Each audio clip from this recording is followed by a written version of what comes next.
Mheshimiwa, hongereni sana kwa mchezo wa leo. Tunashukuru sana, asante. Ni furaha kiasi gani nyinyi kama viongozi kuona pengine matumaini ya mashabiki yalikuwa na wasiwasi mkubwa katika kuhakikisha kwamba msimu huu mnafuzu hatua ya makundi kwenye michuano ya CAF.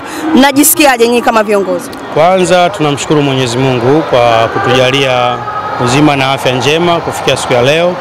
Lakini pia tunawashukuru wachezaji kwa kujituma, kuweza kutafuta ushindi na kutafuta furaha ya wanayanga, lakini pia wana Tanzania kwa ujumla. Kama Tanzania tumefuzu kuingia kwenye kombe la klabu bingwa hatua ya makundi.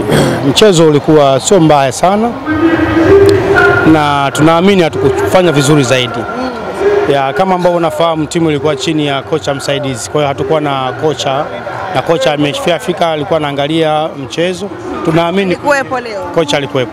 Kwa hiyo tunaamini mpaka tufikie kwenye hatua ya makundi timu itaimarika, lakini pia tutafanya improvement katika baadhi ya wachezaji. Pengine mmetazama kwa ukubwa kiasi gani sasa hivi mwalimu wa aina ambayo mmemleta na Yanga ile ambayo watu wengi wanatamani msimu huu ikaenda kufanya vizuri kwenye michuano hii ya klabu bingwa? Kwanza focus ilikuwa tuingie makundi, jambo ambalo tumelifanikisha na tunamshukuru Mwenyezi Mungu na tunawapongeza wachezaji. Kila ambacho tulikuwa tunakitarajia tumeweza kukifikia, kwamba tuko kwenye makundi.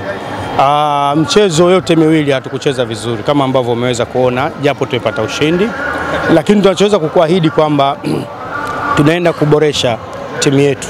Tutaenda kuboresha na hasa kuhakikisha kwamba tumeanza kuleta kocha ambaye ataenda sasa kutengeneza timu.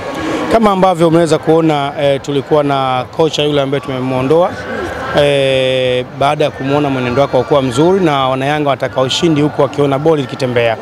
Leo boli halijatembea kama wanavyotaka, lakini pia kikubwa ni kufuzu. Sio Yanga ambao mnaitaka. Sio Yanga tunaoijua. Kikubwa ni kufuzu. Tumeshafuzu. Tunamshukuru Mwenyezi Mungu. Na muda upo. Neno lako sasa kwa mashabiki, ahadi yenu kama viongozi? Mashabiki waendelee kutusupport na kuiamini timu yao, lakini pia endelee kutuamini viongozi wao. Tunaendelea kuangalia pale ambako kuna mapungufu kuweza kuboresha, kuhakikisha kwamba tunakwenda kwenye Champions League tukiwa na timu imara zaidi. Shukrani sana. Asante sana.